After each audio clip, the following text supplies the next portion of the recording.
You are listening to the Savage FINcast, episode 28. First FINcast in a bold new direction.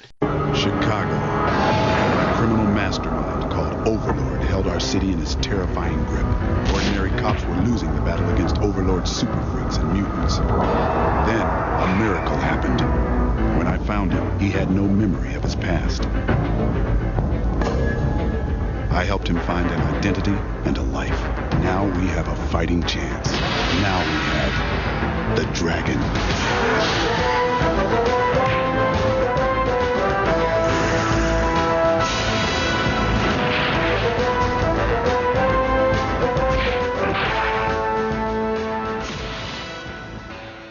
This is the Savage FINcast, the show that is fashionably late. I am Jim Purcell. I'm Craig Olson. And with you, as often, Raven Perez. Yes, often. Not always. Not always. But often. Often on. But always a pleasure. Always. Well, thank you. Before we get into it this episode, Raven, you been up to anything interesting lately? Oh, Lord, my life. It's been a whirlwind of activity. I can't say that I've had too much exciting comic reading going on, but I pretty much put the nail in the coffin of my Kickstarter like on March 7th.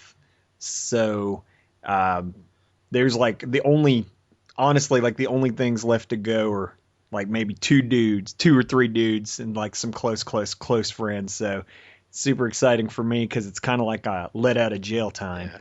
So that's been my hugest news. Speaking of comic Kickstarter, did you hear about that guy who got funding to like get his book printed, but he wound up messing up his shipping costs, and so he couldn't afford to ship out the other books. So he started burning the copies when people are asking about them.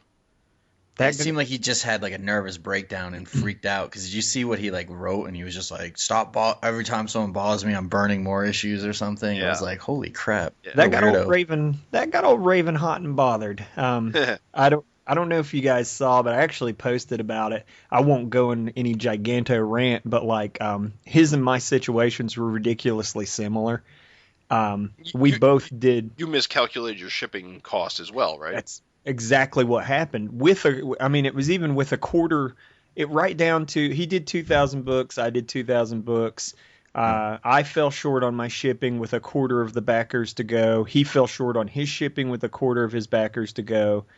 The key difference is that he got like $51K in 14 days, and I did like $14K. So I don't know what happened to his money, because I guess his book was black and white. Yeah. So I'm not understanding what's up, but like Craig said, it was mostly if I've launched in this angry thing, then I'm instantly kind of felt bad because like he apparently is not 100% like mentally healthy. Yeah. Like he's in a bad place apparently. I'm still angry when I watched the video and there is at least 2 people there when those books are burning. Huh. And that means that, yeah, he might not be well, but someone else was there. Whoever his friends were should have stopped him from burning those books. Yeah. Because the poor backers, I read all the comments. Some of his fans actually were still really supportive, but there were a lot of people that were just saying these things. When you do this Kickstarter, people are giving you their money, and they're just as hard up for money as you are.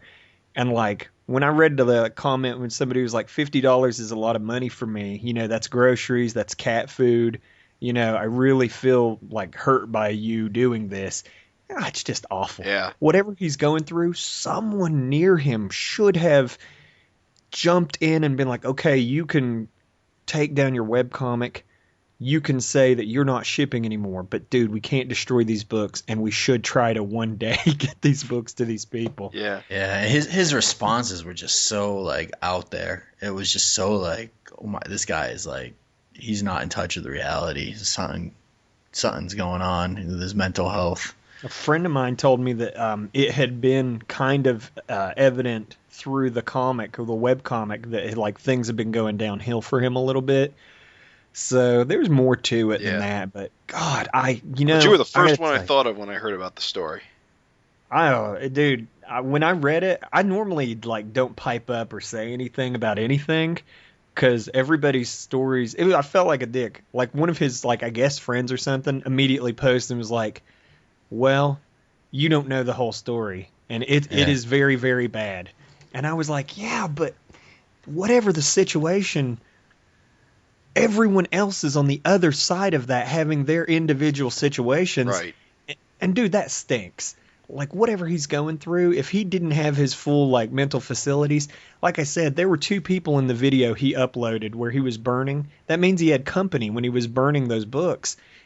Somebody should have stopped him because he's gonna hopefully get better and he's gonna regret burning those books. Yep. So for the listeners, do you remember where they can read more about that? I think Bleeding Cool had an article about it, but what was the Kickstarter? I believe the webcomic's called Pictures of Sad Children. Something along those lines, yeah. I forget the guy's name. It's a pretty crazy story, but... Yeah, man. Well, it's funny that you brought that up. I wasn't going to say anything, but yeah, that flipped my lid. When I saw that, I kind of like hit the roof, then hit the keyboard. So Jim, what have you been up to? Well, I've been trying to relearn how to program. I've been playing around with this. I want to make video games someday, so I've been playing around with the. It's called Unity. It's a graphical development tool set. So I've been relearning how to C# programming language. Nice. Yeah. So now I can make a ball move around on top of a block. That's how it starts. So yeah, I've been doing that. Been basically just crash coursing on that in all of my free time. Other than that, been thrifting around for old video games. I wound up with a whole pile of new DS stuff. It's a lot of good stuff to love there, man. Yeah, there's a lot of... See, I'm not a big JRPG fan, but I've suddenly come into a lot of them. What's that? I'm an idiot when it comes to video games. Oh, Japanese RPGs, JRPGs. Okay. You have your Western RPGs, which is your Skyrims and your Dungeons and Dragons type stuff. And then you have your JRPGs, which is your Final Fantasies and your Dragon Quests and your Shin Megami Tensei, which I enjoy. Actually, God bless you. Raven, have you ever played any of the Persona games? I'm not Persona ignorant. I've played the Persona fighting game. Oh, yeah. But yeah. I've just not played the role-playing game because I don't have a lot of time. A lot of people are going to hate me, but I've been playing Persona 3, and I've not been enjoying it very much. That would be like saying you hate Jack Kirby. Apparently. But I am playing Shin Megami Tensei Devil Survivor Overclocked for 3DS, and I'm liking that game a lot. It's made by the same people. Same company. I feel like I'm just listening to you talk Japanese right now. These are very popular series. It's funny. It's a very popular series in Japan. It's a bit niche here in America, but there are a lot of games. They're made by a company called Atlas, which is like they are a big company, but they're also not the most well-known company. They're very interesting to collect for. Is all. They have a lot of interesting games that are outside. They're some of the last companies in the West to really care about, like in gaming in general, almost everything is so Western these days that even Japanese developers have started making Western games, like Western style. Like Dark Souls. Like they don't exactly. You would never know Dark Souls, which is a game that's like dragons and knights and all. You'd never know it had a, Eastern development team because it is so Western in every way, like its aesthetic and stuff. Yep. So at a company like Atlas, it's really cool if you like, Japanese flavor, which what's so funny is that's where gaming started because there were no American developers really. Oh, that's true. Yeah, as a Nintendo fanboy, all of my favorite characters are Japanese. Yeah. So everything went from bright and colorful and Japanese to super gray and brown and Western. All the brown. Do you know how retarded I am with video games? I actually don't. I have never played a game online. I've never played against anyone. Like, I don't even know how to do it. Like, I've never wore like a headset or whatever. Do you not own any consoles or anything? I have a PS2. for you. That was a good system. Yeah, not the worst You're one to a have. gamer. You're a good game. The system rocked. I could play Metal Gear, but then I would like not play it for like, I don't know, a month, and then just forget the controls, and then just not be interested in playing again. I get that experience a lot too. I have a ton of half-finished games, which is my big problem right now. I feel that much closer to you, my brother. Metal Gear. That's a fantastic series. That's awesome. Also Japanese. It was fun. Extremely Japanese. What about you, Craig? Anything fantastic happening in your life? Just chasing after 2 kids, but in my spare time, I'm knee deep in Jack Kirby collections. My comic book shop had a sale a while back. I think I talked about it in the last episode. I got some cheap omnibuys, Fantastic Four Volume 2, which actually I got from Amazon because they reprinted it, but I got an Avengers omnibuy pretty cheap. And what's that, 50 issues? No, I don't know. 25? Is it 25 maybe? I think. That probably makes more it's sense. It's huge. I mean, it's really, really thick. That second one had the Coming of Galactus story? Yeah, it's a great series. I mean, just Joe Sinnott inks and Jack Kirby pencils. It's a match made in heaven. So that, and I collect the Simon and Kirby library of books, which kind of come out every 6 months or every year. And those ones are from. They're horror. Are they from IDW? No. Someone does Treasury editions. I don't know who. I can't remember who actually puts that out. I don't got it in front of me, but yeah. It's a whole series of Simon and Kirby stuff. They did like sci-fi, crime, superheroes. This is their non-Marvel stuff. This is their pre-Marvel. It's all their Golden Age type stuff. Oh, okay. Nice. Yeah. And the horror stuff is really cool because it's all like pre-comics code stuff and right. creepy and stuff like that. So you're gonna see a wife's head severed in her husband's hand, hatchet in the other one. Yeah, like that famous cover. Like the EC cover. Yeah, but it's fun. I'm actually Erik Larsen, to tie us all into this podcast, is the one that really got me into Kirby because I grew up, on late 80s comics and 90s comics and grew up on guys that were influenced by Kirby, but not, influenced. Like I wasn't into Kirby, didn't even know who he was, just knew he was like some old guy and with blocky art and really wasn't that into it, and then just kind of got more and more into it, and now I can't imagine not reading Jack Kirby comics. I love that description because that is the at the glance impression. Well, yeah, as a young kid, it was like, ugh, what is this garbage? And now it's like, oh my god, this stuff's so amazing. I'm not sure. I went through the same thing. I'm not sure if I ever formulated an opinion about him when I was younger. It's funny. He was just kind of, his art was all over the place, and yeah, I was aware of it, but I wasn't really aware of him. So it was more of an adult or late teen. I was more aware of that stuff. So I don't know. Yeah, I don't know what it is. It's just a switch flipped on me, and it was like I fell in love with this stuff. So, and that's about it. I mean, I got a lot of things going on, but I don't want to bore everybody. Why don't we get into the Erik Larsen news? Sounds like a good idea. Can I throw one last thing out? Yeah, it's go ahead. So quick. So my comic store had a free graphic novel day. Oh boy! And you can imagine the quality of the free graphic novels they're giving away. All the Valiant comics. Like so much so that when he asks as I'm leaving with my Walking Dead and previews, "Do you want a free graphic novel?" and I looked at him and said no. And then he goes, "Are you sure? We got Justin Bieber." What? And exactly. That is exactly. I said, "Are you serious?" I said, "Sold." So I ran over on the other side. And here is this, Blue Water? Yes, the I know. Yeah, they always put out like those like horrible autobiographical biography comics. books. Yeah. Like Sarah Palin, the comic. Condoleezza Rice comic, you can get one. Yeah. Oh, it's such garbage. So this is the Justin Bieber version, and it's from Blue Water, and you need this in your life. What? It's amazing. I mean, I've never seen a product that it's so evident that everyone involved was like they didn't give a crap, and they were just doing it for as cheap and as quick as they could. And there was really bizarre like visual choices. Like I see this picture of him none of the likenesses match. Right. Like there's this picture of him next to Kesha, and she looks like a zombie.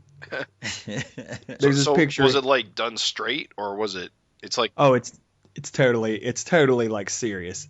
It's called Justin Bieber Fame, and the cover artist looks kind of like he's doing a Jay Lee thing. Ugh. And when you, I mean, I like Jay Lee, Okay. but Jay Lee on Justin Bieber comic. we're gonna have Yeah. words, Craig. but like it makes me laugh. But dudes, I'm just saying I'm done. I'm just gonna wrap it up. If you get a chance, if you enjoy a comic that So bad. Is garbage. it's so bad, yeah, exactly, so bad NASCAR style, it like curves around and it looks like it's in lead. This is your comic. I Just feel like you could say that about every one of those, All the blue what is it water, called? Blue water. Yeah, like I see him on the shelf and I'm like, I can't believe my comic retailer buys. You gotta this. wonder And who they're for. They apparently do really well. Because my comic guy and me were really good friends. The old one, old store I used to shop at, and I was giving him the same crap, and he said, "These always sell." It's like probably like the So Zenoscope weird. looks. Yeah, So is that the one with like porno? Yeah. Fairy tale. Yes. It's like what? Stop. Just go watch porno on your internet or something. You know, it's like, do you gotta read about naked Red Riding Hood? They Stop. publish new Francesco artwork. Well, good for him, I guess. I just I could not say anything. That is such a find, and I know it's something that you never like seek out on your own. So Raven Man's here to tell you, for the cost of free, it's amazing. Well, now that we've lost all our listeners, no, I'm just kidding. Let's get into the news. So, Spawn number 241 is going to have a cover based on a sketch by Erik Larsen. McFarlane recently posted a blurb on Facebook about how the cover of Spawn 241 is based on a quick 4x4, 4-inch by 4-inch Spawn sketch Erik did at a drink and draw event they attended at a comic convention. McFarlane later tightened the drawing and changed some of the things to fit the current Spawn look in the book. So I checked out the Facebook page on that. It does the side-by-side comparison with the original sketch and the final cover, and it looks like an Erik design. Yeah, he's got the foreshortening, like leaping at you, but I don't think it's a great cover design. Well, I feel like McFarlane was like, oh, I don't really know what to draw on the cover this month. Oh, I have that sketch. Hey, I got this spread. You know, let me tighten that up and throw it out there. And it's just like, what? Well, I think it's that because he's like hovering in a void. It's like, right? It's just Spawn in like an empty space. Yeah. Well, I picture Larson just scribbling on a napkin at a, this drink and draw event and just, I don't know, not intending it to be anything Right. other than just a sketch. But what's the hell up with Spawn these days? He's looking a bit gray. I don't know, he's got like He's angel brain. wings in that picture, isn't he? Like he gave up his cape for wings or something? I don't know. Yeah, they do look like wings, and he's got kind of like the blue glowy eyes, and yeah, I don't know. I am so clearly out of the loop on Spawn. I don't want to hate on Spawn or anything like that because I feel like it probably gets the same kind of rap like Savage Dragon. It's been around forever, and people that never read it think they know everything about it. So I'm not going to try to figure out or dump on it, but yeah, I'll leave it at that. Doesn't Spawn have like a big hoof foot? 1 foot. Yeah, he's got asymmetrical boots.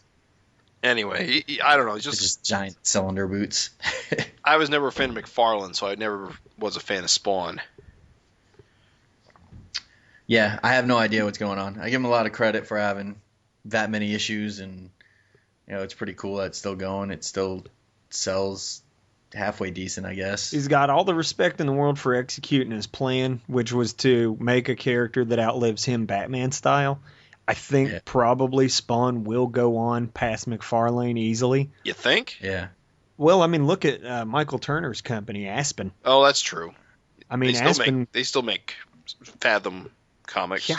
Yeah. So I'm just saying, like, if you want to if that's your goal, and I guess that was his goal, I mean, mission accomplished, bro. The Spawn's Jim Davis of.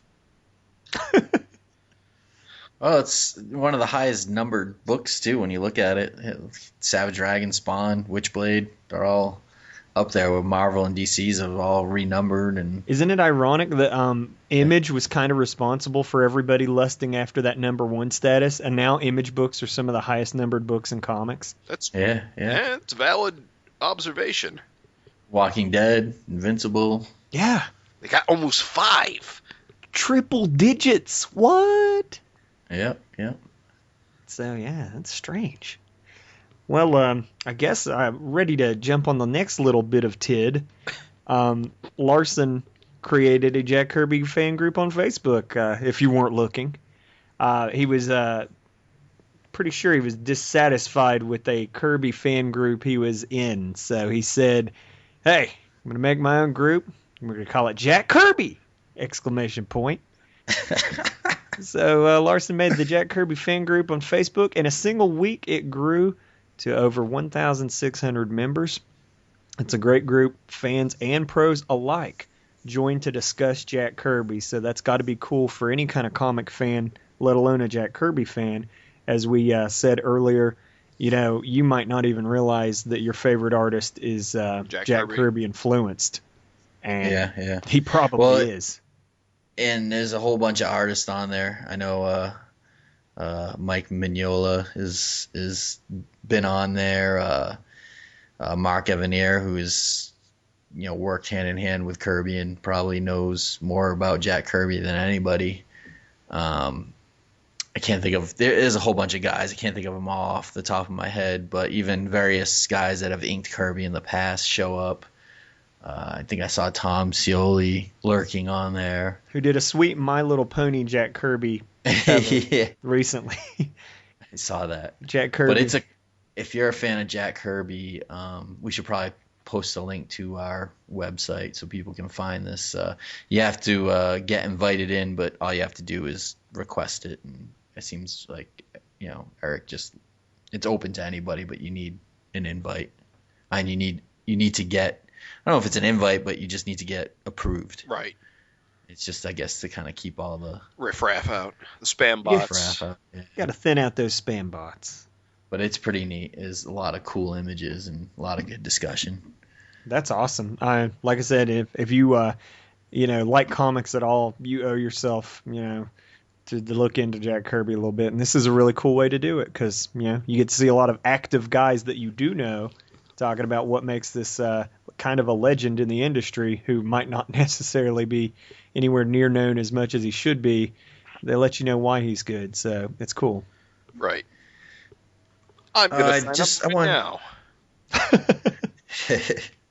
I wanted to add something to the news. We didn't really talk about this beforehand, but I got my copy of Nancy in Hell, A Dragon in Hell, one-shot comic, which I'm not sure the exact street date. I got mine last week, and my shop didn't really carry it. It's from Amigo Comics, so I'm not sure if many shops really, Are they a European publisher?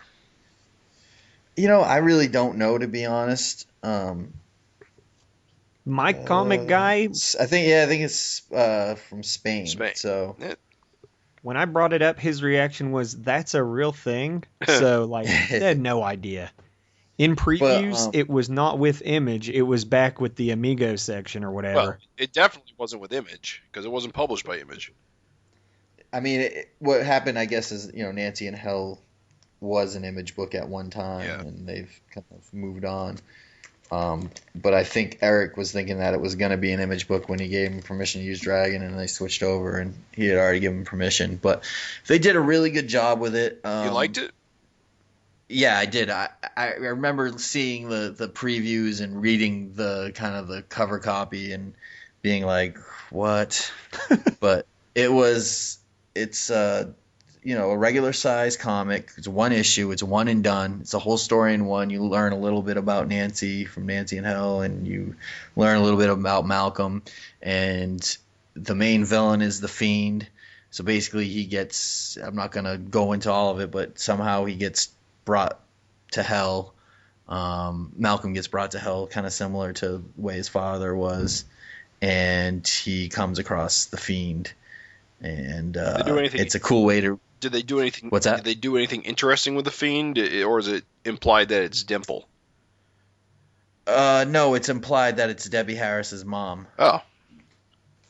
Cool. Miss Harris. I forget what her name is, but so one of the big things is like, oh, Dragon has a son. You know, why is he allowed to have a son and my daughter's dead because of him? Oh, okay. But nice. But I mean, again, it's a single regular size issue, so you can't, there's only so much you can do. But they do a good job with the characters, and they kind of behave as they should. Malcolm sounds like Malcolm. The Fiend sounds like the Fiend, and it takes a lot from Savage Dragon lore in terms of it's centralized around the Fiend and the Fiend's plight. I wasn't planning on. It's pretty cool. I wasn't planning on getting a copy, but maybe I'll have to track it down now that it sounds like it's decent. Yeah, it's decent. You don't need it. It doesn't add anything to Malcolm or Savage Dragon, but it does kind of follow events that have happened in Savage Dragon, so it seems like a book that counts, and it definitely seems like a book that would fit as like a backup in Savage Dragon or something like that. So I was pleasantly surprised. It's worth the $4 if you're a Savage Dragon fan. The art is really decent. There's a lot of awesome detail in hell. It's all little weird demons and stuff. It doesn't have like a realistic painted style? No, not really. Oh, really? It kind of looks like it might be, but it's not. Oh. It's definitely not. What about extras? Any pinups or backups or anything?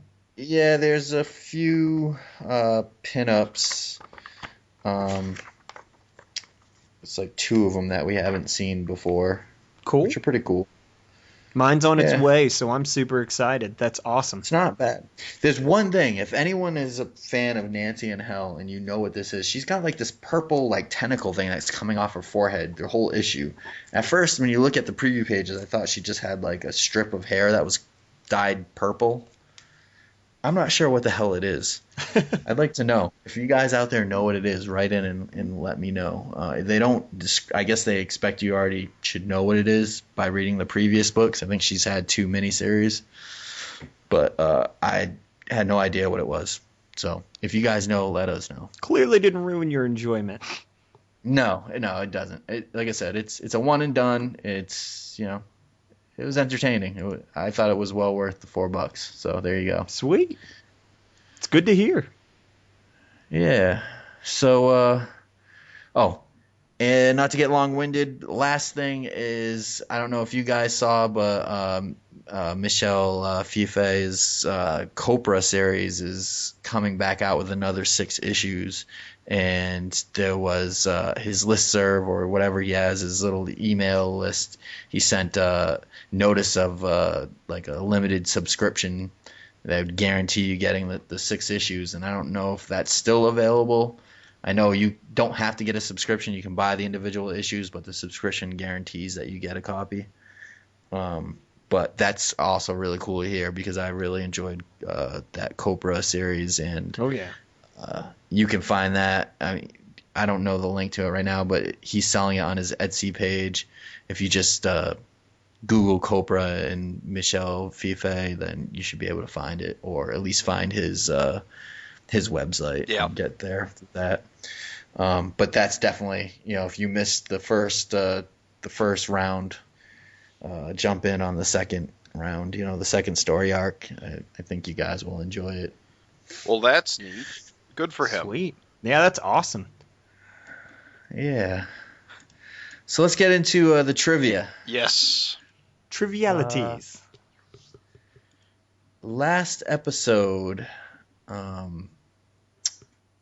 Was it last episode? Do we skip an episode with the trivia? No, I it was can't the last remember, episode. But the last. It was the last episode. Okay, last episode, episode 26. We had our trivia question was from 2005 through to 2008, and for a short stint in 2010, Erik Larsen wrote a weekly column for one of the larger comic book news websites. What was the name of the column? And we got a few responses. First was from, and I don't know if I'm saying this right. His name's like Josephat Gomez. Is that the right way to say it? Sounds right to me. Okay. He said, "Hey guys, loved the podcast. Never knew anyone who liked Dragon besides myself. Savage Dragon's the only book I get digital and then buy a copy at the store."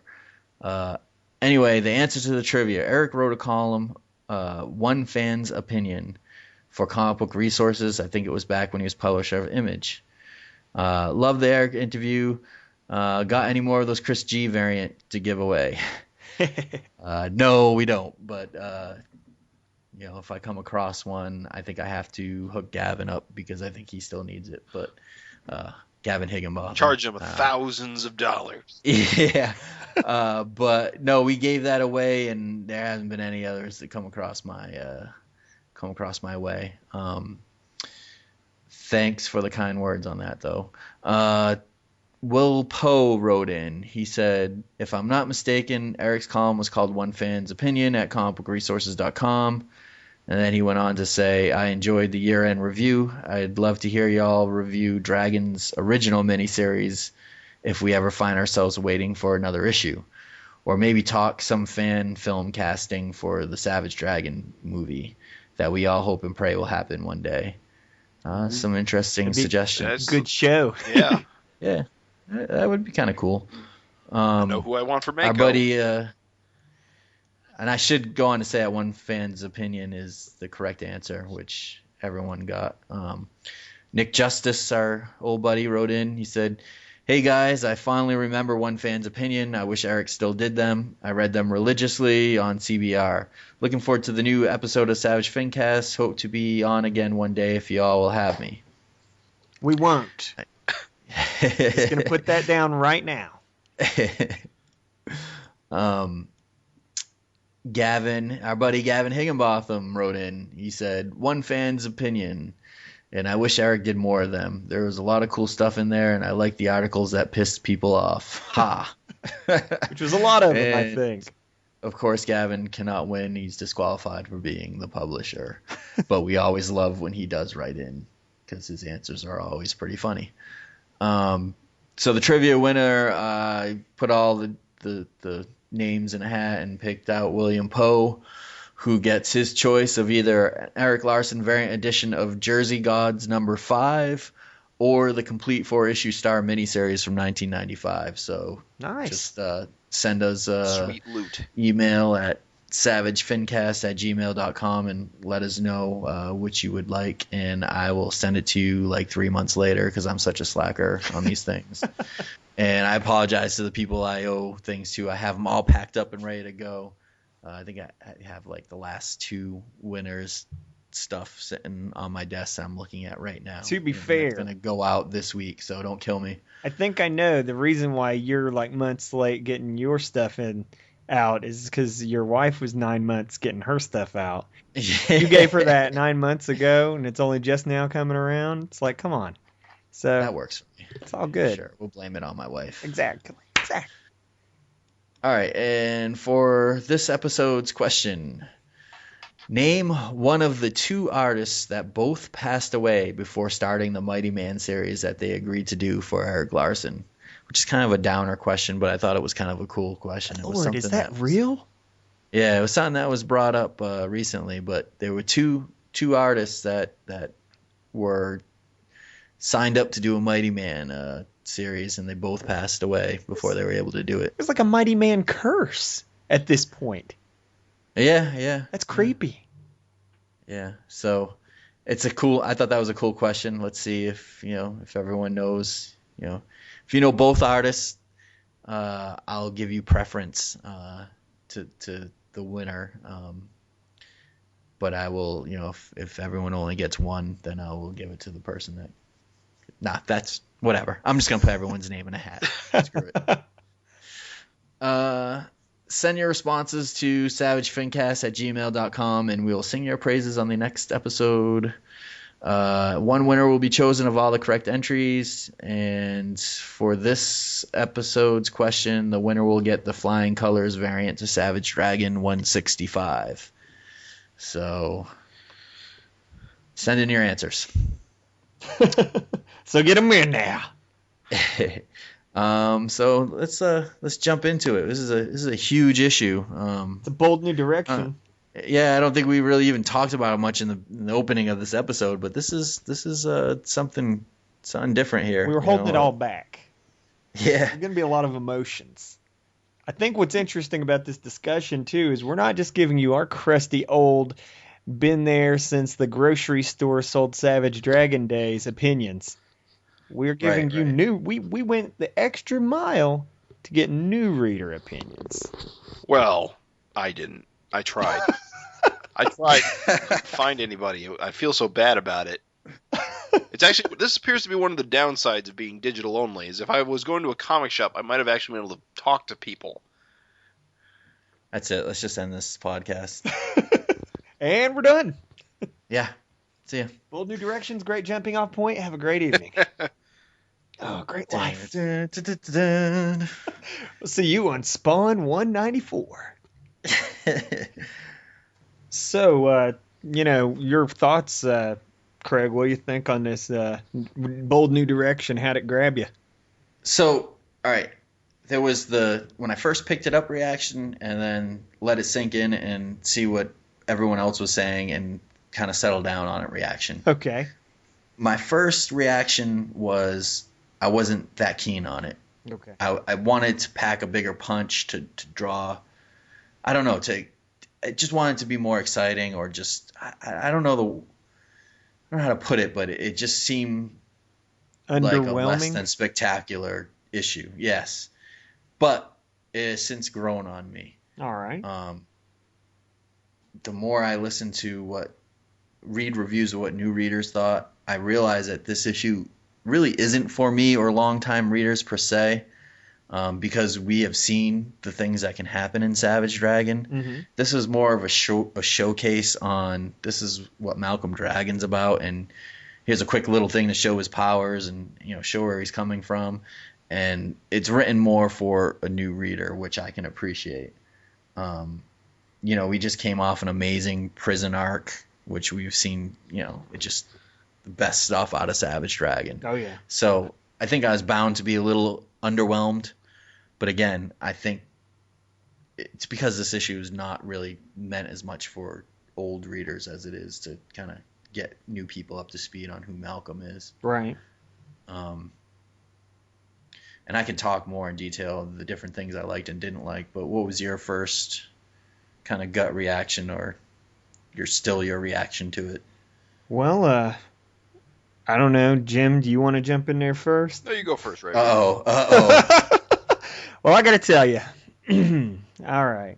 So I'm a man of two minds, too. There was the initial knee-jerk reaction, which, just as you described, it was not really super pleased with it, only because this is not what the book does when it's at its best. When this book is at its best, it's juggling all these things, all these plot points, etc., etc. A huge cast, effortlessly handled. So that was my knee-jerk reaction, is that this book is not putting its best foot forward this issue. I kind of, like you, had a settling down phase where I backed off my oh man, I just don't see this really grabbing a new reader into the series. But I realize that it's kind of impossible for me to get that true new reader thing, because I'm comparing this issue, and I can't help it.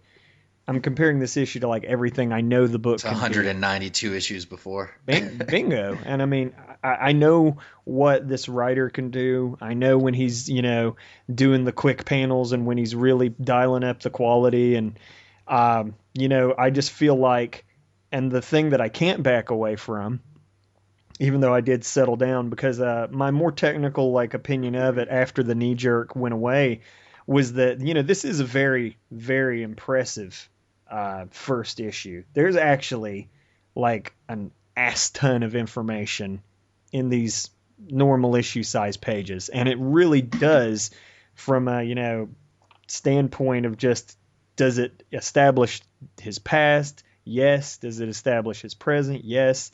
Does it tell you where he is, kind of why he does what he does?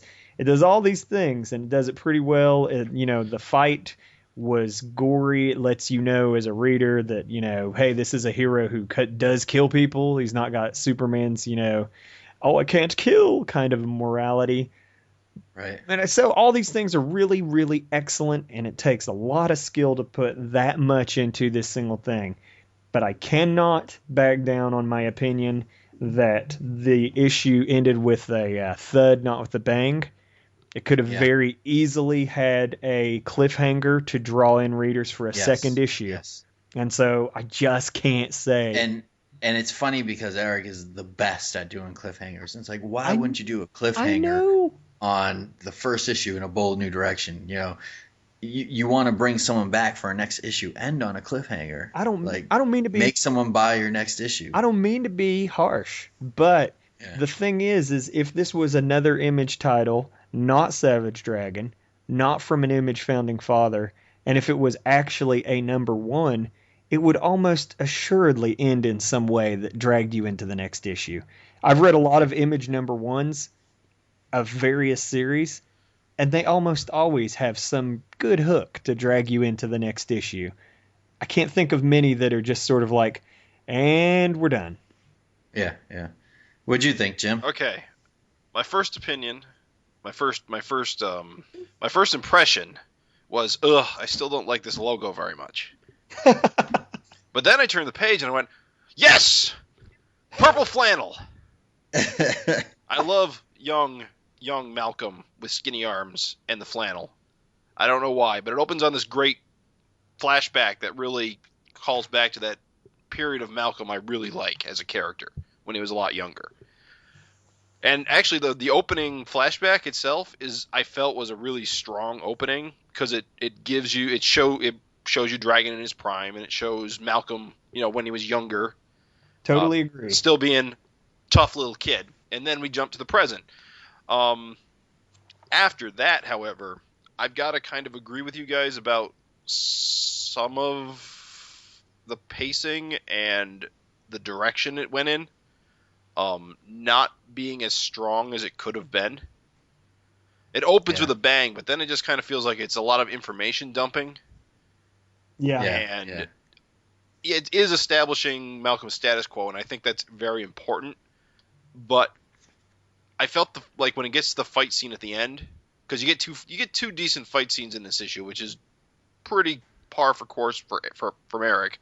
But I felt the second fight scene, because the villain in it, you have no history with it. It doesn't last long, and it doesn't stick around.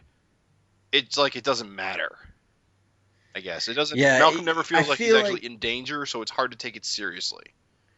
Well, I think the whole point of the second fight is to kind of really show Malcolm at his adult kind of strength power, and also to show that, display how he could use his electric powers and that he's not afraid to kill. Yeah. So I think Erik had to kind of put in a throwaway character that he could just kill.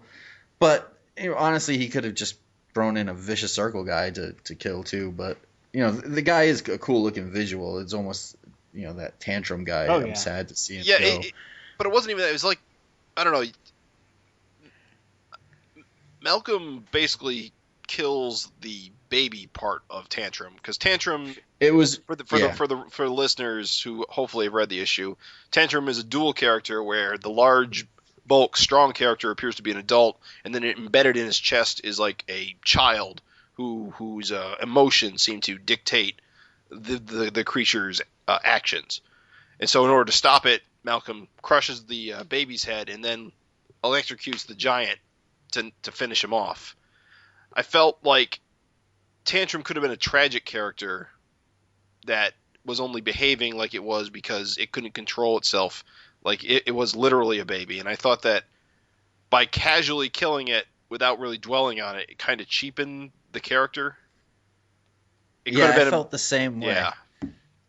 Do you remember the adjectiveless Spider-Man where Eric took over? I think it was issue 7. The first issue he did, where it was like Beast and Spider-Man Yeah. versus this giant mutant, and it turned out in the end that the mutant was just a baby. Like the mutant kind of shrunk, it went back to human form, and it was just an innocent baby. So all this time they're battling this like huge Hulk-like creature, and then it just turns into a baby at the end. Right. And it's funny because Eric's the one that wrote that issue, and that's reading this. That's the way I kind of took it. Like you just said, what if like that thing is really just an infant or a baby, and it's like It's just innocent. it seemed a little weird and out of character. To be fair, I just, did like, feel kill it. bad for the character. Like when he killed the baby and Yeah. it's like, baby hurt. I was kind of like, oh man, it's Yeah, kinda... I mean, we felt something, but it's like Captain Stewart didn't, Malcolm didn't. It's just like, I don't know, like it should have had more impact psychologically. I know there's not a lot of time in 20 pages, but you'd think if you're going to do something like that, you'd spend a little bit of time on it. Yeah. That was a little weird for me too. I'm with you guys, although the first 4 pages were awesome, art wise and everything. Just that full bleed double page spread. The one thing that gets me, it's like, all right, you're gonna do a flashback. It's a perfect opportunity to kind of showcase the old VC guys. I mean, how many more chances are you gonna have to like see, dead Vicious Circle guys in this book? It would have been a nice little extra touch. I don't know. I would- like these guys, these tentacle guys, a little bit more. I mean, they're kind of throwaway in this case, but visually, visually they're very interesting. And if we never see any of them again, that'd be kind of tragic. But I think seeing more of the old faces is something Eric wanted to get away from. So it makes sense. That I just thought it would have been a good nod to like old time readers, while new time guys don't have new readers don't really have to worry about them too much, because it's just a flashback. Yeah, but, I mean, it's a little gripe. I don't really have a problem with that. Didn't take away from my enjoyment, but it's always good to see some old faves, and just kind of throw a little bone to longtime readers. But hopefully we see these worm guys again. Yeah, It would be cool to see them like older. Yeah. I enjoy seeing reoccurring characters. So. Speaking of reoccurring characters, another thing that I think kind of bugged me about this was during the high school portion, we get introduced to 2 or 3 students, Mm-hmm. and it's hard to tell if any of these characters are going to be recurring at all, because of the way they're used. It almost feels like they could be disposable for information dumps, or maybe we'll see them again in some more permanent capacity. But if that was the case, it feels like having like the 2 or 3 that Malcolm interacts with is too many, because then it feels like none of them are important. I think we're definitely going to see that, was it Jasmine Thomas, the girl that was following him around? Yeah. Oh yeah, she'll be back. Then I'm not sure about the other guy. What was his name? douchey The dude with the dreads. Lamar. Yeah, Lamar was cool. I like a jerk. I actually did want to give props on the comic for the way it had the high schooler dialogue, because kids say stupid stuff. Kids say the darndest things. So yeah, I really thought that was a good strong suit. So that was cool. I don't know. I like how Malcolm is the opposite of what Spider-Man was. He's got no secret identity. He's popular. All the dudes want to be him. All the girls want to be with him. He doesn't have to hide what he does. And he kind of It's supported by the lives police. on his own. Yeah, he's a mercenary or whatever you want to call him, bounty hunter. Yeah. It's a vague title. But he's very similar, his book, kind of like to Invincible or Spider-Man when it started off, except for, I guess, He's public. He's out in the open. He's not a secret. And I think it's much easier to identify with a character like that than a character that's got to hide his identity. You know what I mean? Yeah. You can treat him just as a regular guy in regular situations, and it's kind of neat. I want to say that I hate to keep coming off as negative, but there was something else that bugged me, and it took me a while to figure out what it was. It's that Erik, in this bold new direction, has decided to continue with his strict grid layouts instead of like opening it back up to like full bleed panels and different panel compositions like in the old days. I felt this would have been a good opportunity to do that, to like change the layout style either back to what it used to be or do something a little bit different. It's just having this old, I guess I want to say old-fashioned strict grid, I honestly have always thought has kind of restricted the book a bit to how it's presented. And I was hoping that this would be an opportunity to get away from that, but apparently that won't be the case. I'm a fan of the grid, and I think in this issue you almost kind of need this setup because there's such a large amount, there's such a big information dump. Oh yeah. There's a lot going on, and I don't want to see like 100 text bubbles on one splash page or in 2 panels. I'd rather see it spread along 6. And I think Erik, I'm a little bit of the opposite opinion. I kind of like him. I think Erik does a good job of showing a lot happening on a little amount of space, and I kind of enjoy it. I don't know. I think it did have more probably full bleed than we've seen in a bit. Well, the double page spreads and the 2/3 page splashes they did. But yeah, like that those first 4 pages felt like an old like pre-75 issue of Savage Dragon, didn't it? With that first page being like a full bleed. Yeah, and the second page being double page spread, but even the 4th page goes to a strict grid. Yeah, you're right. You know, I guess I hate to again harp on the way that it was handled, but I mean, technically I do love the fact that the book opened with like, Dragon being, buff and powered and kicking ass. And then it ends with Dragon being all weak and in prison and smaller than his son and stuff like that. Right. It's a really good hand the book off moment. But, right. Again, I just really think it needed that hook. I think it needed I don't know. That would have been great just to show, like, maybe Dart. The last page be Dart, You could even lose a page of fight scene with Tantrum. Right. And just like, or what? I think he should have expanded it to 22 pages at least for this jumping on issue, just to give it a little bit more room to breathe. Yeah. I do want to also say that the art I wish had been just a tiny bit tighter here and there. And I'm not even picking on the art. The art's for the most part really, really good. Yeah. But there's just a few visual oddities, I think mostly caused by Malcolm's agility. He leaps around a bit. Yeah, you're talking about that scene where he's being followed by that girl. Bingo. The one where that panel, just something about the visual information there, like the way Malcolm jumps back in front of her. I get it. He's a super agile character and he can leap around and, but the pose of what's going on, like it's no one jumps backwards like that. Yeah, like, it's kind of confusing visually. It looks like a forward jump. And then the way his hand's placed in that panel, it looks like he's holding her in her palm almost, like a weird kind of tangent thing going on. Yeah, it even looks like she's like... It's not quite a tangent, but it's like... It's like she's behind him. It's like he's jumped like so far in front of her.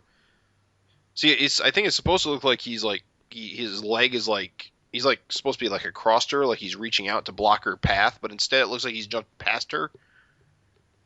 Oh, is that what it is? I had to look at the scene. Like I had to read this page like 3 times before I understood what was going on, and I take it as she's running away, and he kind of jumps in front of, like over her head, in front of her. But it looks like he's jumping backwards, but it's a weird pose. I don't know. It just doesn't come off. It's one of the few times that I've seen this, Erik, some kind of pose not work for Erik, and fortunately, it's on this page, but I was a little kind of confused about what was going on. But I will say a really good panel was 2 pages later, 4th panel, where he's jumping out the window. Yeah, that was neat. I did like that. I dig super agile Malcolm. I don't want that to go away. I just thought that one moment caused visual confusion. You think, like, because we never, Dragon, his dad, had his moments where he could leap around like that, but he didn't really do it as often as we're seeing it here. You think that has something to do with Malcolm being like a 15-year-old kid, that he's just kind of jumping around because he can? I actually remember, the scene it puts me in mind of is where it's very early in the series where Dragon, they're like, oh, there's hostages, and Dragon's like, hold on. Oh, jumps through the roof. Bingo. Yeah. And that's what him jumping around so much put me in mind of. And I really, really liked that as a longtime reader. I thought that was like a super cool way to show that, like, that's what young chosen ones do. They jump around. Yeah. Like, gravity doesn't really hold them back or whatever. So I'm totally down with that. That's what it made me think of.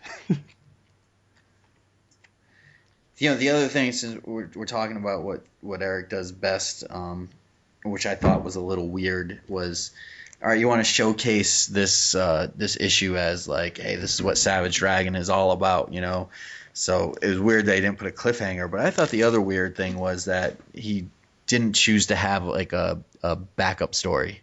Agreed. That could have been a timing thing. Yeah, but you know what? 193 is coming. You're going to push it as a jumping on thing for people. I mean, is it really that hard to like set aside a story, a backup, or get someone to do a backup or whatever? I don't know. Even if it, timing. I think in fact, I think it was touched on. Maybe Adam Pruitt said that it was a timing thing. But yeah, he did. I will agree with you that had there been more comics. Again, not to dip too much into my new reader opinion, but one of the readers said that to me. He said he didn't give a crap about the pinups. And I asked him, I said, well, what if there were more comics? Because it usually has more comics in the back. And he's like, oh, well, that would have been cool. Yeah.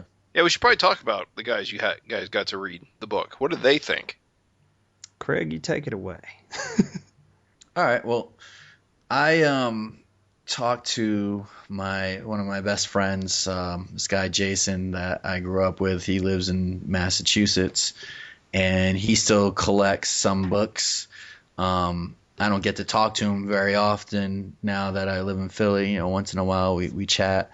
So I asked him if he ever read any Dragon. He knows that I'm a big fan.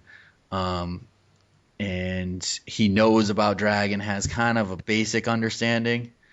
But he's never really tried it. So I sent him the issue to review.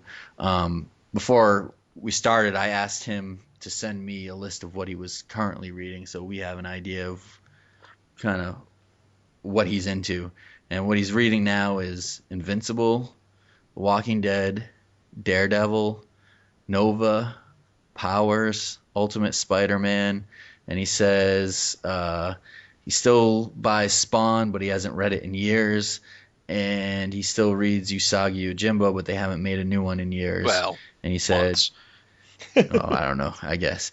But that's what he wrote. He said, I dumped DC entirely after the New 52. I was not a fan, and I had given him a set of Copra comics for Christmas, and he thought those were great. So looks like the Target fan. Sounds good, yeah. Superhero. Yeah, I mean, superhero knowledge. He's open to everything. I know he was a DC fan until the New 52. Like I said, he buys a few Marvel, buys some Powers. He's things like Invincible I got him into, and he stuck with it. So anyway, I'm gonna just kind of read almost verbatim what he said. He said, overall, I liked it. The story was simple. New kid at school on his own, trying to make his own way. It did a fine job of introducing new supporting characters. It had a bit of an early Invincible feel. He said, it did, however, feel very brief. He goes to school, gets followed by a girl, beats up a bad guy. And he said, which was great. It was simultaneously funny, sad, and gross. And he talks to Dad. He said, I liked it. The art was great. The story was simple, but as a new reader, I did not find a compelling reason to tune in next week, which is like we were just talking about. Right. 20 pages. And then he brought up a really, really, really interesting point, which I would have never thought, because I'm such a fan of Savage Dragon, know Erik as a professional. But he put, also being new to the story but not coming to it from a complete vacuum, I'm a bit skeptical that Malcolm is here to stay. That he isn't just a kind of narrative way station, a respite in the beginning of the countdown to the eventual return of the proper dragon. Ooh, okay. And we kind of had a back and forth discussion. I asked him to explain a little more, and he said, comics seldom have long-term success replacing the main character. Wally West is an example of success. I think he was the Flash for almost as long as Barry Allen was. But he said, but for every Wally West, you have 4 different Supermen, or Bucky Barnes, Captain America, or Azrael, or Dick Grayson, Batman. Well, even Wally West isn't Flash anymore. Yeah, that's what's sad. Yeah. So, I mean, that was a real interesting point that I never thought about, is if someone sees this on the stands, is this just like, yeah, if I was just someone that collected Marvel or DC and knew nothing about Erik Larsen, I wouldn't really think of this as such a huge issue, because it'd probably be back to Savage Dragon in 6 months to a year anyway. Mm. I mean, I think we all know that it probably is Malcolm's book to stay, but I think for the average comic reader out there, that Marvel and DC has just kind of ruined it, where even Peter Parker's coming back. I mean, Yeah, you just see this and you're like, yeah, okay. Wait, which Peter Parker? Superior Spider-Man's gone. Oh, that, yeah, okay. Yeah. I thought maybe Ultimate, they were going to get rid of Miles or something. Oh, no, just saying that, I mean, it's just agreeing that, this bold new direction is hitting in the same time as, Nightcrawler's coming back from the dead, Spider-Man's coming back. There's just all this, So it kind of ruins it, It's like, well, if you think so having that perspective from my buddy who's, never really read Dragon, his mind's like, well, is this real, or, And if you remember back in the day, Erik kind of did this in a way. I mean, he didn't say Dragon was dead, but remember when Dragon left the book and She-Dragon took over the title, and the title actually changed to She-Dragon, and that lasted 6 issues, and then, Dragon was back in the book, Right. So I can see that point too. You might, new reader might be a little bit hesitant, and it's not Eric's fault. I don't think that's the industry's fault. That's the culture. Sadly, but it's unfortunately, I think people might think that. I know my buddy was saying. Yeah, and then he touched on that whole there's no hook to bring him back, right. Which we just talked about, and that's something even before he told me about that was something that I thought when I read the issue. There was no, as he put it, quote unquote, tune in next week. Yeah. Interesting. Well, you tell your friend to go buy 47 Ronin from Dark Horse if he needs a Stan Saki fix. Yeah, right. That's what he's doing. Taking a break from rabbits to draw samurais. So, Raven, what did Well, I snagged. Talk to a couple of people. I snagged 2 opinions actually. This is going to be much less in depth than yours, because I just generally got a verbal feel from them. Uh-huh. So I'm going to be paraphrasing, so it's not going to get too super in depth. But I did, try to get people from different walks of, fandom. So the first person I got was actually my girlfriend. She knows about Savage Dragon. I mean, if you're around me, it's kind of hard not to, because I try to push it on people. Right. She also, gets to sit here and listen to the FINcast. So she's listening to it right now. Oh, as we discuss about this, but so she's unfortunately not coming to it at a complete vacuum, but at the same time, she's never actually picked up a Savage Dragon and read one even once, despite the fact that most of it's around, she can get it if she wants. Right. For free. So just, jump in the comic boxes and there it is. I think doesn't Erik say his wife doesn't even read Savage Dragon though? I think that's common. A lot Kirkman's wife doesn't care about Walking Dead. Really? Yeah. I mean, he said that I thought that was true in the past and maybe had changed, but he was on Conan O'Brien and said the exact same thing. He said his wife does not care about comics. She does not pay attention to his writing. Comic creators on late night TV. What a world we live in. Beautiful, right? But no, so the thing is Stephanie is a comic. She reads some comics though. She has things she likes. She reads Walking Dead, and was reading it years and years and years before it ever even had a glint of hope of being a TV show. So Cool before it was cool. Cool, exactly. We're zombie hipster on that. She does like just like different things. There's like some manga she likes, like Chew. She's correcting me. She's helping me out here. She likes Chew. From Image, you guys know it's the guy that eats things and gets the impression off food. They're doing a revival crossover, or isn't that? She writes Strangers in Paradise. So she tends Johnny the Homicidal Maniac. So she reads stuff. So she's got good taste. She doesn't read a lot of tights and fights. And so Right. that's cool, because that was like, I definitely wanted the opinion of somebody. When she said she would like give me an opinion, I was super jazzed, because like this is the person I want to know, like, what does somebody who doesn't really read this kind of stuff think. For the most part, she kind of like was in line with what we've discussed already. She said that she felt that Malcolm himself wasn't particularly memorable or even likable. That he didn't really convey a lot of personality in these pages. She said that, she got that it was a high school superhero and that, he was working with the cops. She thought that the baby was kind of weird. She was like, that's just a weird villain, for him to have like a guy with a baby in his chest. She didn't feel confused. Seen nothing yet. She didn't feel confused or anything by that'll come in with my second guy's opinion, but she didn't feel confused or anything by things that weren't explained. If you haven't noticed, and I don't think it had a place in this issue anyway, but there's absolutely no explanation really for why Dragon is depowered and in prison, right? Or who Lorella is or any of that stuff. Or repopulating the race, that's all really kind of weird stuff to just drop on a new reader.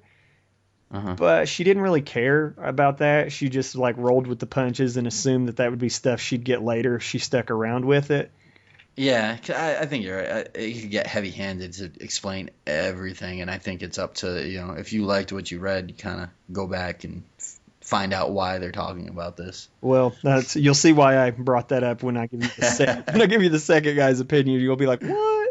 But so she wasn't confused by things that weren't fully fleshed out. It's a first issue. She was down with all that stuff.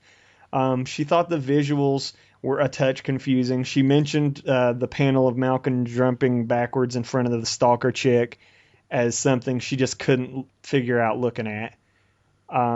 She just basically overall, like everyone I talked to, said there was no hook. So when it ended, she said that she didn't really feel like there would be a reason for her to go out and buy it. But if it was around, she'd probably give it a try just to try it out. But again, that's kind of is that a comic buyer's opinion? Not quite, because it's going to be in the house anyway. Right. So trying is as hard as just picking it up. So while I'm it's cool that she did think that it was maybe worth giving a try again, she did say that it really isn't something she would probably buy. So that's opinion number one. Opinion number two was from a coworker, and I don't know if he cares if I use his name, so I'm just going to call him Joe. But who knows? I don't know. Joe. I discussed it with him, and he didn't say don't use my name. But I'm just gonna be. I don't want people to know I read this. I am Joe. We've protected Joe's identity. No, Joe basically he is kind of your typical superhero kind of fan. He does read mainstream Marvel, DC, stuff like that. He's super into all geek culture. Star Wars, Back to the Future, buys Lego kits of Back to the Future, and this guy's comic shop into it, right? Okay, his opinion was much more negative. Oh, jeez. Infinitely more negative. He hated everything about this issue. Really? Oh dear. He hated the art from the cover which I gave him the McFarlane cover. Uh-huh. So he hated the cover. He hated the... Why did you give him the McFarlane cover? Because I want to keep the Larsen cover for me. You know how like those you had to order like 5 issues to get the McFarlane cover. Really? Yeah, I could get it. those things are tough to come by. Yeah, I can. He didn't like it, so I could get it back if he hasn't thrown it You away. should get it back.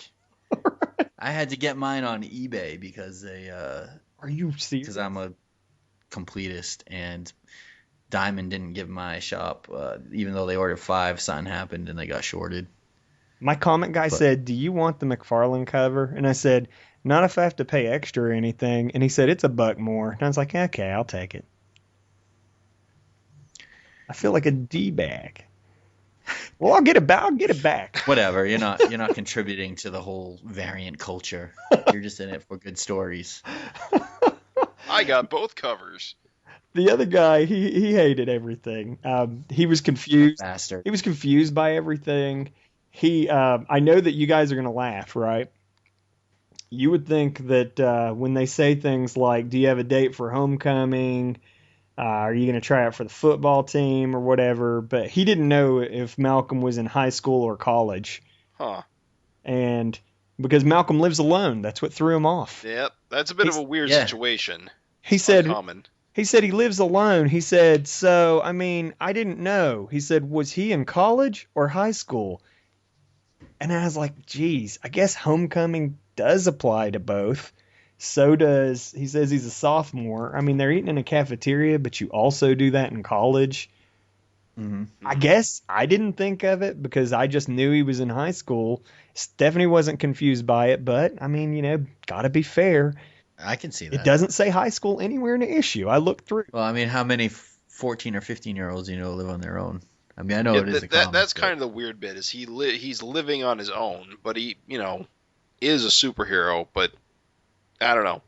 That is kind of a conceit for the book.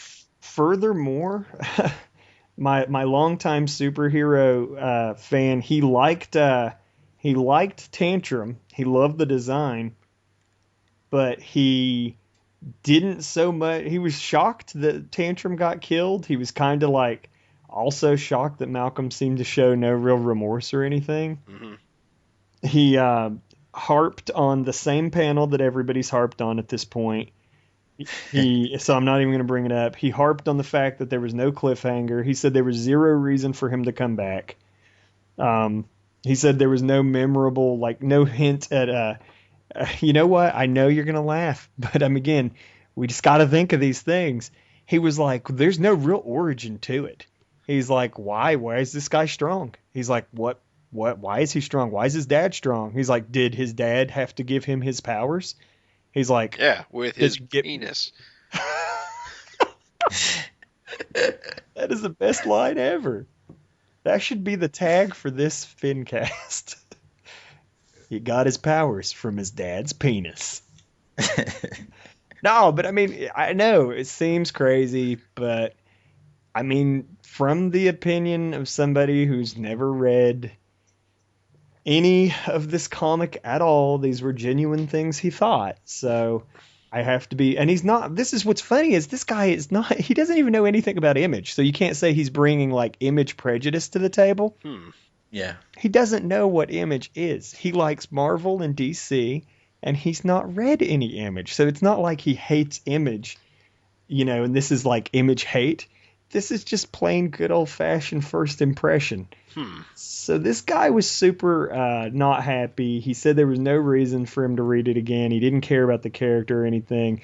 He said he didn't give a crap about pinups. He would have cared if there was more comics. So, and I will just say from talking to him that perhaps if you are introducing new readers to this book for the first time, it is handy to mention that the book takes place in real time, because that's not actually in there anywhere. And I know there's no way for the characters to say that in a natural fashion. Hey, I live in real time. Yeah, I'm not like Superman who's never going to get old. I've grown up. But I mean, I guess at the beginning of the letters column, that would be the place to say it. I don't know. They could have put during the flashback, like 5 years ago, or like put a date on it, and then that would have suggested that dates matter. Like date it, like 2003 maybe 4. That actually might have been a good solution. I guess. I think that it was like kind of overcritical for him. Well, to it say. sounds like he's overcritical a little bit, but I think he brings fair confusion, at least. Yeah, opinions and point of view and confusion that are legitimate. I can say I understand where he's coming from with not gelling to Erik's artwork as it currently is. Yeah, he really did not. I mean, I'm being nice and leaving out, like, he just talked smack. He was not happy with the art at all. Erik's current style is very loose, and I know a few fans would rather it be tighter, like it used to be. And I think that might be the hardest sell to new readers is Erik's current art style, because it's not like most comics. Yeah, I mean, I also wanted to say I wasn't super thrilled with the coloring this issue. I thought it was a little bit too dull. Nothing really popped, and I see we were really coming down hard on this book. Yeah, but you know what I wanted to say? Like, I think, like I said in the beginning, like at first I had that reaction, and then I was like, well, it's aimed at newer people, and I know we had a few people that said, they didn't like it. I know my buddy said, for the most part, he thought it was a pretty good read. He just, wasn't sure about there not being any kind of hook at the end. But if you look online, there's at least 4 or 5 out of like the 6 or 7, say 4 out of 6 reviews that I've read that people really are amped about it, and it's pretty amazing. Like, I know, it was so funny because I was expecting more positive feedback because the reviews were glowing. That's true. Yeah. Well, what were the negative reviews? It got a what lot did of the negative good reviews. Say? A lot of the same thing? I think some of the stuff that we said, yeah, but there was a bunch of them, people coming back to the book after being away for a while and saying, here's one of them, Rhymes with Geek. They said, overall, Savage Dragon is a comic that revels in the old school while still appealing to the new generation too. You're safe to come on board with Savage Dragon on this new era. At this point, I'm honestly unsure as to where this is going, but I'm willing to see what Savage Dragon is in store for me going forward. I've missed Savage Dragon more than I realized. I would give Savage Dragon a chance. Larsen overall did a good job making this readily accessible. And it seems to kind of echo a few. There was comicbastards.com had a good review. Fanboy Factor had a good review. There were a couple others. It reviewed like crazy. I mean, I was like, I saw a lot of positive reviews as well.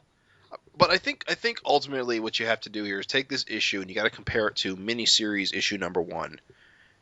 And issue number 1 of the miniseries gave us basically an origin story. It gave us introduced the main villain group, and it ended on a cliffhanger.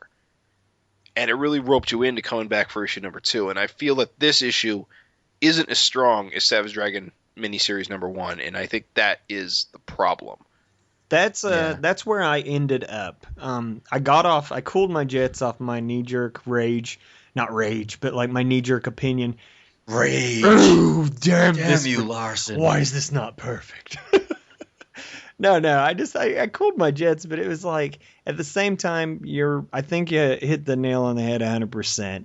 If you compare this to other number 1s, even from other Image titles, other number 1s, like, they're gonna end in a hook. They're gonna, I don't know. I will say, I don't think Invincible number 1 ended on a hook. Invincible number... I can't even remember. Yeah, I vaguely remember. Basically, he busts up some bad guys, and then his dad shows up. Or maybe not. I don't recall it ending on a hook. So I think it is possible. I believe it is possible to do a done-in-one story as an issue number 1, as an introduction. Right. I get what's funny is, like I said, I totally get what he did. He went for the passing of the guard. Like, instead of doing the hook, this was a handoff. Right. Yeah. So, but like you said, you could have had the last page, like, dart in the shadows watching Malcolm unpack boxes or something, something like, oh, like what's going to happen, or with her saying something like, now's my chance, or, something, I don't know. Like, I'll use something to so kill you corny, but, or something like that. Yeah. You gotta wonder But, if Dart even gives a shit about Malcolm. yeah.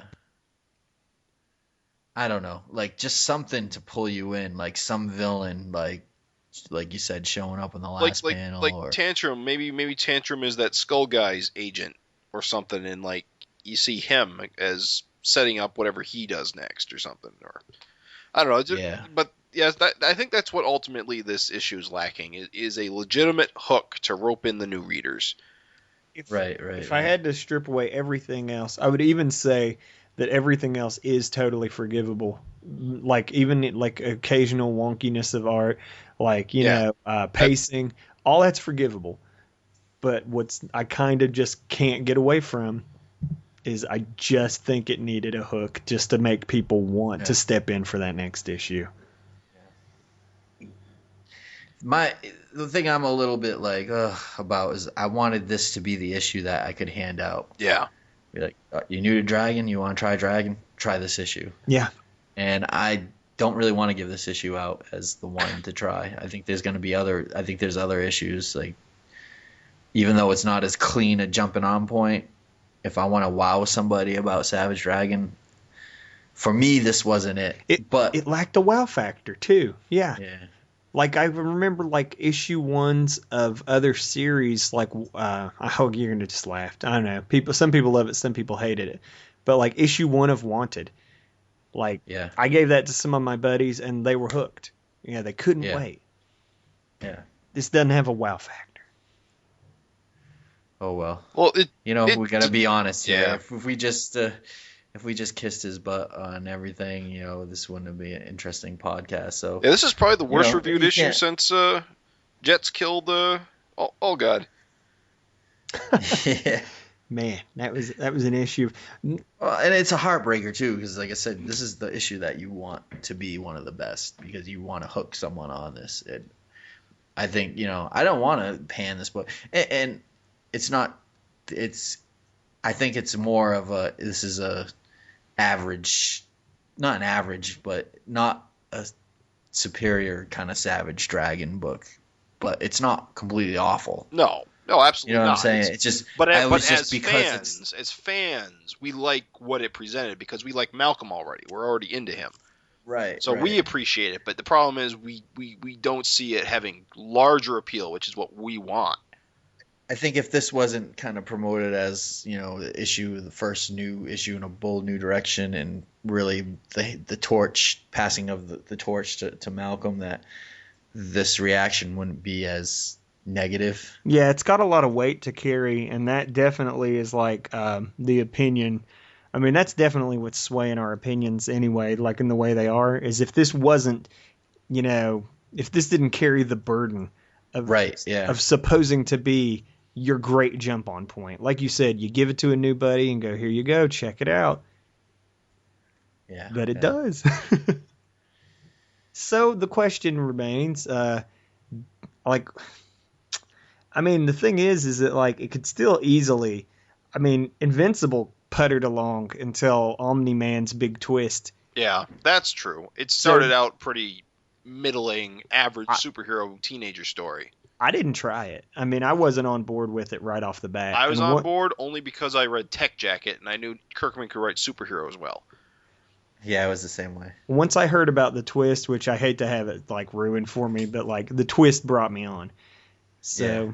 Yeah, the twist was definitely a changing point in that series. I'll give you that. It definitely made it more about what it really is about. I know that... Well... I'll just, like, I guess I'm sorry. I'll just end it and say that, like, this book could sell itself if it was ham-fisted a bit. Because when I told my new guy, Joe, when I told Joe about the real-time comic progression, he thought that was awesome. Yeah. He was like, oh, man, that is cool. So, don't be afraid to mention that. Mention that in the letters column or the press release or something.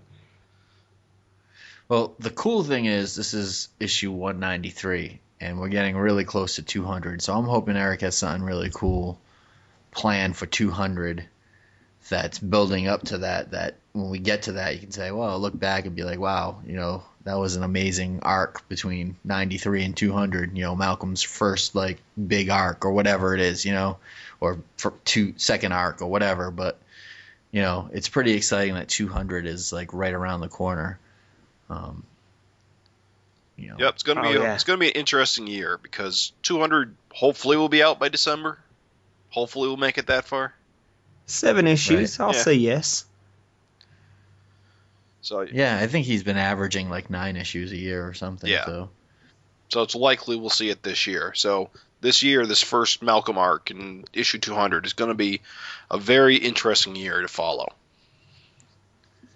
Yeah, it'll be cool. I'm looking forward to it. I feel bad. This episode seems like a downer, but again, we got to be honest. We got to be it did have deep some down. good. Yeah, we had to be honest, but the issue did have some good parts to it, and oh yeah. Why don't we talk about what's coming up on Savage Dragon 194? Well, Savage Dragon, the next generation. Malcolm Dragon has big shoes to fill. His father saved the world on a few occasions and kept Chicago's notorious criminal organization, the Vicious Circle, at bay for decades. Can the younger dragon hope to live up to the legacy of his famous father? Not if the new nemesis, Torment, has anything to say about it.